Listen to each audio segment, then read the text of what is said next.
मेरी और सुधीर की शादी की 8वीं सालगिरह। आज मुझे लगता है ना सुधीर मेरे लिए कुछ अलग सा सरप्राइज रखेगा।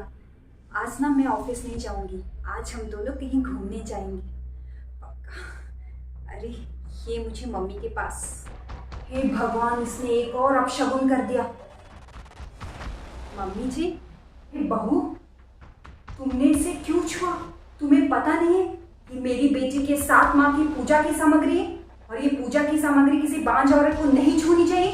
तुम्हें पता नहीं है क्या? तुम्हारी माँ ने बताया नहीं है क्या?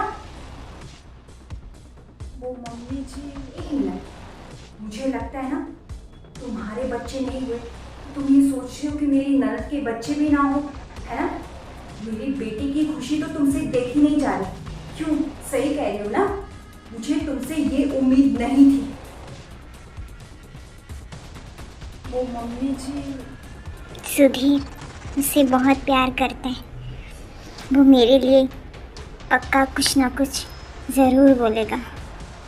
हाँ हाँ, तुम बिल्कुल सही कह रही हो काव्या। मुझे लगता है ना तुम मेरी बहन को अपनी बहन नहीं मानती, है ना?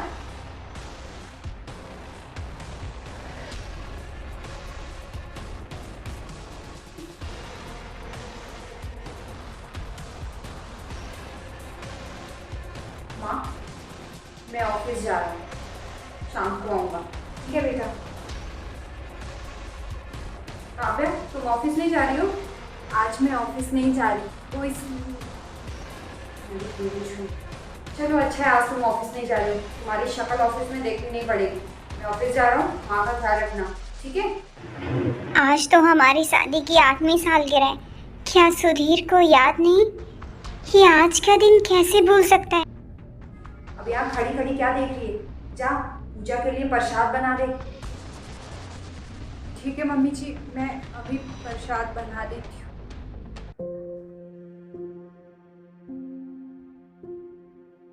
मुझे समझ में नहीं आता कि मम्मी जी और ये मुझे इतने ताने क्यों मारते हैं। अगर मैं माँ नहीं बन सकती तो इसमें मेरी क्या गलती? माँ बनना ना बनना ये औरत के हाथ में थोड़ी ना होता है। मुझे तो एक बात समझ में नहीं आती, मम्मी जी एक टीचर है और सुधीर इंजीनियर। इतना पढ़े लिखे होने के बावजूद भी ये कितनी दकियानुसी बातों पे विश्वास करते हैं। मुझे आज भी याद है जब सुधीर ने मुझे शादी के लिए प्रपोज किया था। सब हमारी शादी के लिए मान गए थे, सब कितने खुश थे। मैंने और सुधीर ने डिसाइड किया था कि हम 2 साल तक बच्चा नहीं करेंगे, पहले लाइफ एंजॉय करेंगे, उसके बाद बच्चे की रिस्पॉन्सिबिलिटी लेंगे। पर जैसे शादी के 5 साल हो गए, मम्मी जी के ताने, सुधीर के ताने। पर मैं समझ सकती हूँ सुधीर का बाप ना बनने का दुख। जाने दो, आज तो हमारी शादी की सालगिरह है ना, मैं सुधीर को मना लूंगी। हम एक बच्चा भी तो गोद ले सकते हैं, है ना? आज मैं उससे बात करूंगी और हो सकता है सुधीर मेरे लिए आज कोई सरप्राइज रखे। वैसे भी शादी से पहले वो मुझे बहुत सरप्राइज देता था, हो सकता है आज भी। तभी आज उसने मुझे विश नहीं किया। शाम का वेट करती हूँ।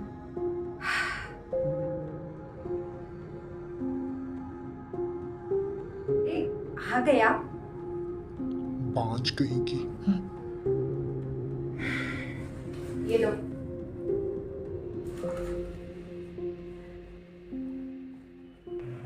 सुधीर को याद नहीं है क्या कि आज हमारी शादी की सालगिरह है? अरे सुधीर, तुम्हें आज कुछ याद नहीं है क्या? जाने दो, शायद भूल गए होंगे। मैं याद दिला देती हूँ उनको। सुधीर, शादी की सालगिरह मुबारक हो।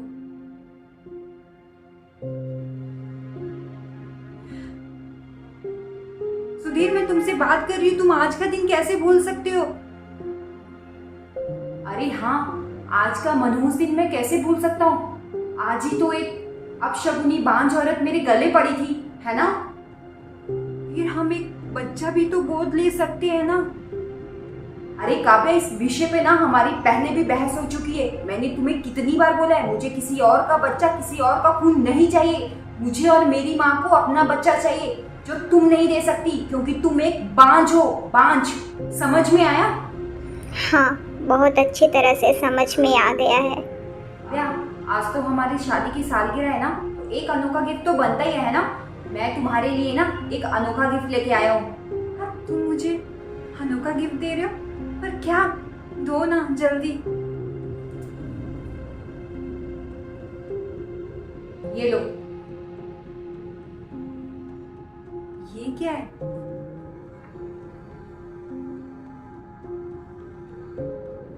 तलाक के कागजात?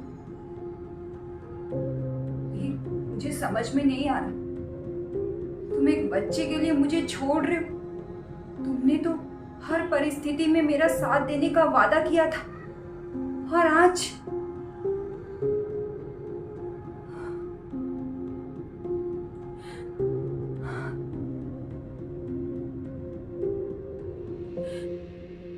मैं ना सिग्नेचर करने के लिए तैयार हूँ। आज मेरी और मेरी माँ की मन मांगी मुराद पूरी हो गई। मैं कल हमेशा हमेशा के लिए छोड़ के चली जाऊंगी।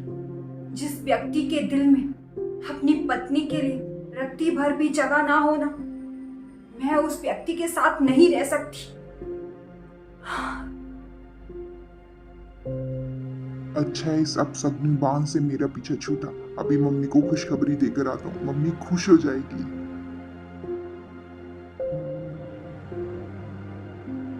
अरे काव्या, तुम यहाँ कैसे? यहाँ से गुजर रही थी तो सोचा तुमसे मिलती चलूं। चलो अच्छा है। वैसे भी ना मुझे तुम्हें एक बात बतानी थी।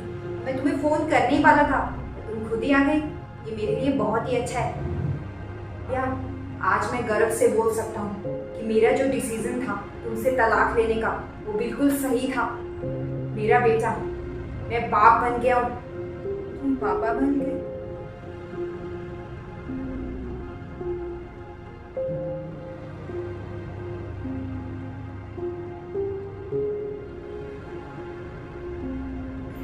और कितना नीचे गिरोगे सुधीर, मुझे कितना नीचा दिखा रहे हो। पापा बनने की बहुत बहुत बधाई सुधीर। आज मैं भी तुम्हारे लिए एक अनोखा गिफ्ट लेके आई हूँ। क्या? अनोखा गिफ्ट?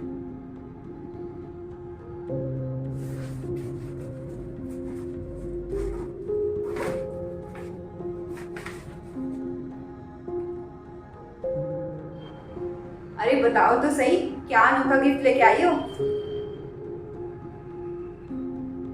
अरे ये तो हमारी मेडिकल रिपोर्ट है ना? हाँ, हमारी मेडिकल रिपोर्ट। आपको याद है एक बार मैं और आप मेडिकल जांच करवाने गए थे, और जब रिपोर्ट लेने जाना था तो आपको किसी काम से बाहर जाना पड़ा और मैं अकेली रिपोर्ट लेने गई थी।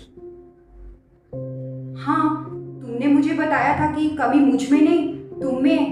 पर इस रिपोर्ट में तो खुद में कोई कमी ना होते हुए भी तुमने इतने साल मम्मी जी के ताने सुने, और मैंने भी तुम्हें काव्या कितना सुनाया, तुमने एक बार भी नहीं बताया।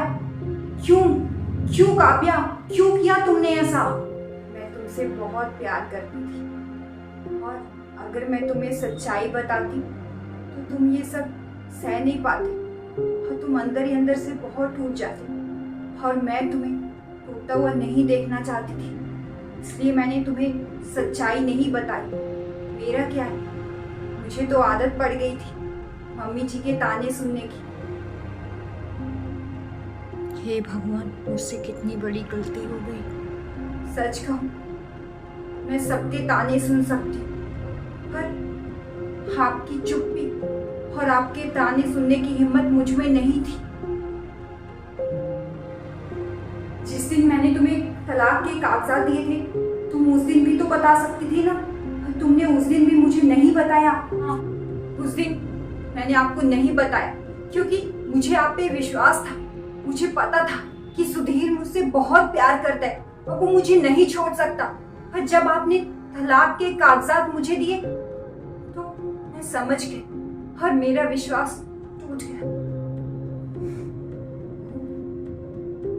हमसे बहुत बड़ी गलती हो गई। प्लीज बेटा, हमें माफ कर दो। काव्या, मुझे माफ कर दो प्लीज, मुझसे बहुत बड़ी गलती हो गई, मुझे माफ कर दो। काव्या, क्या हम फिर से एक नई जिंदगी की अब बहुत देर हो चुकी है सुधीर, अगले महीने मेरी शादी है। तुम्हारी शादी? अनु का गिफ्ट देने आई थी क्योंकि मैं देखना चाहती थी कि तुम और मम्मी जी दूसरे के बच्चे और दूसरे के खून को कैसे अपना सकते हो।